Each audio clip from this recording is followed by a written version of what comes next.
बालेनले एकलोटी ढङ्गले चलाउनु मेयर चाहिँ मेयर नगरपालिका चलाउँदै गरेको भन्नुभयो नि बालेनले के चुनावमा उठ्दाखेरि यी पार्टीका दलहरू नेताहरूलाई चाहिँ के सोधेर उठेको थियो? उपप्रमुख आफैले भन्नुभएको थियो स्ट्यान्ड गरेर देश बन्छ भनेको। त्यही त भन्दैछु। यहाँ सुन्नु न, जब बालेनले चुनावमा उठ्दाखेरि उसले के को लागि उठेको? उसले त देश बनाउनुको लागि, नगरलाई काठमाडौँ सहरलाई चाहिँ फोहोरबाट मुक्त गर्नुको लागि। यहाँको जुन रैतीहरूले, जुन यो भूमाफियाहरूले, दलाल पुँजीवादीले जुन सरकारी जमिनहरू कब्जा गरिरहेको छ, अवैध तरिकाले कल कारखाना उद्योगहरू टहरहरू निर्माण गरेर चाहिँ अवैध तरिकाले पैसा कमाइरहेको थियो, त्यसलाई रोक्नुको लागि न बालेन यो मेयरको पदमा उम्मेदवार भएर जितेर चाहिँ यो काम गर्नु थाल्यो। आजसम्म पनि पार्टीका मेयरहरूले कुनैले पनि यो कब्जा गरिरहेको सरकारी जग्गाहरू, फुटपाथ बस्तीहरू राखेको फोहोर मैला त्यस्तो ढुङ्गुर जस्तो गनाउने कुनै पनि पार्टीका नेताहरू मेयरहरूले काम गर्यो?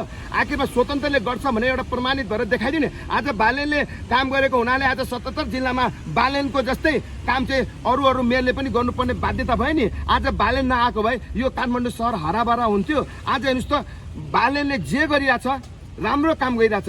बालेनलाई कुनै पनि पार्टीको दलले मन पराउँदैन, किनभने पार्टीका दलको त्यति इज्जत मान सम्मान छैन, त्यति बालेनको इज्जत मान सम्मान छ। आज प्रधानमन्त्री राष्ट्रपति बालेनको अगाडि झुकिनु परिरहेछ।